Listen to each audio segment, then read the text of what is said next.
Good morning आप सभी का। आज हम लोग फिर बात करेंगे कि जो हमारा आर्ट्स है यानी जो हमारा ह्यूमैनिटीज है इसकी महत्व क्यों बढ़ गई। और जैसा कि आप जानते हैं हमारा समय ही परिवर्तनशील होता है और जिस तरीके से खाना खाते हैं तो खाना में भी लोग को टेस्ट बदलता है और देखता है कौन सा खाना हमारे स्वास्थ्य के लिए लाभप्रद है।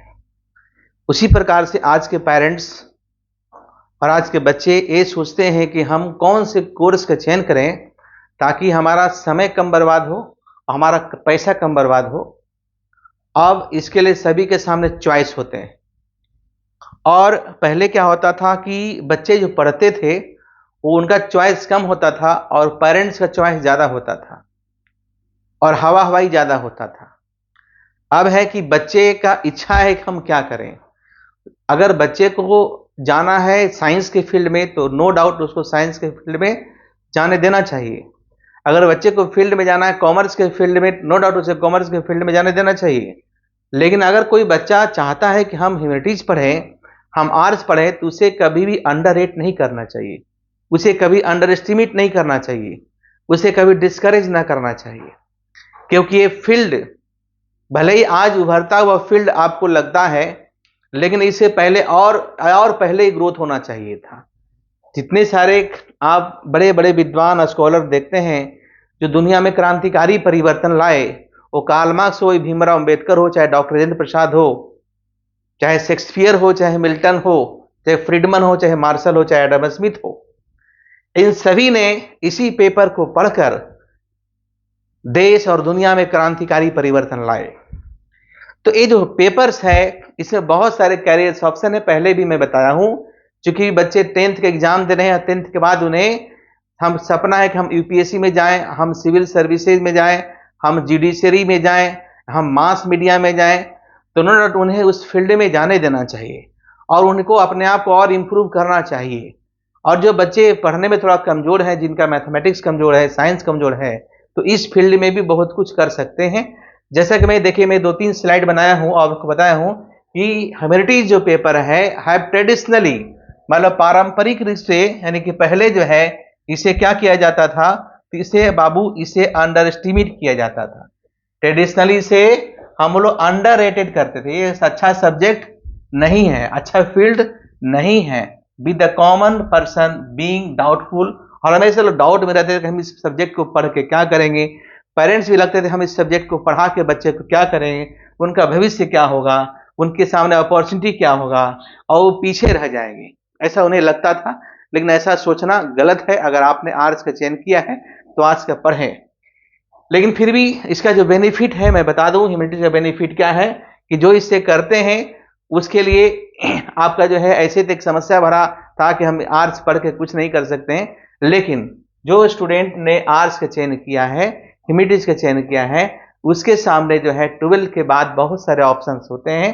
जैसे मीडिया में जा सकते हैं, मास मीडिया में जा सकते हैं, हिस्ट्री पढ़कर इतिहासकार बन सकते हैं, अच्छे प्रोफेसर बन सकते हैं, सोशियोलॉजी पढ़कर समाज में परिवर्तन ला सकते हैं, यूपीएससी क्वालिफाई कर सकते हैं, सिविल सर्वेंट बन सकते हैं। दैट मीन्स कि आपका जो है आपका जुडिशरी में जा सकते हैं, जज बन सकते हैं, और पॉलिटिकल साइंस जैसे सब्जेक्ट को पढ़कर अच्छे वकील सकते हैं, जुडिशरी फील्ड में अच्छा मुकाम हासिल कर सकते हैं, है कि नहीं। इकोनॉमिक्स पढ़कर सलाहकार बन सकते हैं, देश के प्रधानमंत्री के सलाहकार मनमोहन सिंह थे, और न जाने कितने लोग हैं, मोंटेक सिंह अहवालिया जैसे व्यक्ति, आईजी पटेल, सुब्रह्मण्यम स्वामी, इन्होंने इकोनॉमिक्स पढ़कर, अहमद सेन, अभिजीत बनर्जी ने कितने सारे नाम कमाए। और आपका जिनका नाम सुनते हैं केन्स जेम केन्स, जिन्होंने ग्रेट डिप्रेशन जैसे हालात को ठीक करने में भूमिका निभाई, तो समझ सकते हैं इसका इंपॉर्टेंस कितना है। ज्योग्राफी है, फिलॉसफी है, लैंग्वेज है। आजकल का लैंग्वेज हिंदी हो, इंग्लिश हो, ये भाषाओं का डिमांड काफ़ी बढ़ा है। जिस तरीके से मास मीडिया में एक बहुत ही उभरते हुए कैरियर हैं, उसमें इन विषयों की जानकारी रखने वालों की डिमांड काफ़ी बड़े पैमाने पर बढ़ी है। लेकिन ये सभी का डिमांड कब हुआ बाबू, जब आप पढ़िएगा तब। यानी कि +2 तक ही नहीं है, यानी कि आप +2 करते हैं, +2 करने बाद अच्छे विश्वविद्यालय से बीए करते हैं, पीजी करते हैं, या कम से कम बीए करते हैं, तब आपके सामने ये सारी चीजें आती है। सबसे बड़ी बात है एक अच्छे संस्था की जरूरत होती है। एक अच्छे गाइडेंस की जरूरत होती है जो कि हम लोग आप लोग को देते हैं। दैट मीन्स कि अगर आपने 10th किया है, 11th किया है, तो उसके बाद आगे जो लाइफ में कुछ करना है उसके लिए बेहतरीन प्लेटफॉर्म की जरूरत होती है। प्लेटफॉर्म अच्छा कोचिंग संस्था हो, प्लेटफॉर्म अच्छे विश्वविद्यालय हो, प्लेटफॉर्म अच्छा कोचिंग मतलब कि आपका रिसर्च सेंटर हो, लेकिन एक अच्छा प्लेटफॉर्म होना चाहिए जहां कि आपका कोई डाउट हो तो उस डाउट को क्लियर किया जा सके आसानी तरीके से। क्लियर?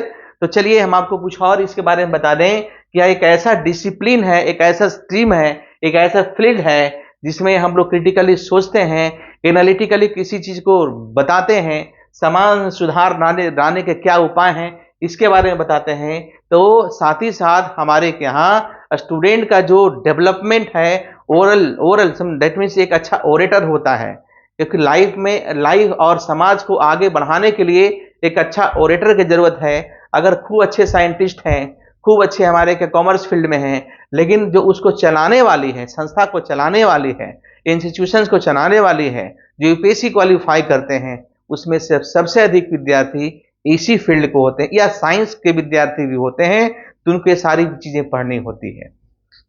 इसलिए इस विषय को लेकर किसी को अंडर डाउट नहीं रहना चाहिए कि हमने आर्ट्स का चयन किया है तो हम लाइफ में कुछ नहीं। हाँ, अगर आपने आर्ट्स का चयन किया है और उसमें जो सिलेबस आपका है उसको अगर आप पढ़े हैं तो नो डाउट आप अच्छा कर सकते हैं। लेकिन थोड़ा सा आपको जो है, एक बार जैसे कि आप 11th कहीं सीखे, बहुत सारे स्टूडेंट 11th में ही कोचिंग नहीं किए, खुद से पढ़ के पास कर ले, बुक्स में सब कुछ दिया हुआ है, स्टडी मटेरियल सब कुछ दिया हुआ है, लेकिन आपको एक अच्छे प्लेटफॉर्म चाहिए जो आगे आपको एक अच्छे जगह पहुंचाए। जैसे कि आपको जाना है सेंट्रल यूनिवर्सिटी आगे पढ़ने के लिए, अच्छे विश्वविद्यालय जाना है, तो आपको CUET central university entrance test या CUC central university common entrance test, ये टेस्ट को पास करना होगा।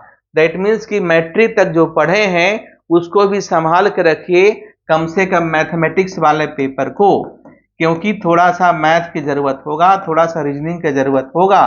कहां पर आगे पहुंचना है। तो कुछ लोग किताब बेच देते हैं, कुछ लोग किताब दान दे देते हैं, लेकिन ऐसा करना एकदम आपके लिए अपने आप में गुनाह होगा।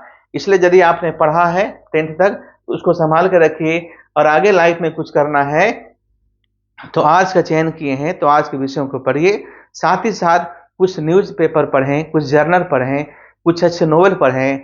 ये सारी चीज जानकारी आपको हमारे यहाँ मिलता है। कहाँ मिलता है? तो भाई आपको पंकज इकोनॉमिक्स आर्ट्स में आपको मिलता है, जो कि पटना में अवस्थित है।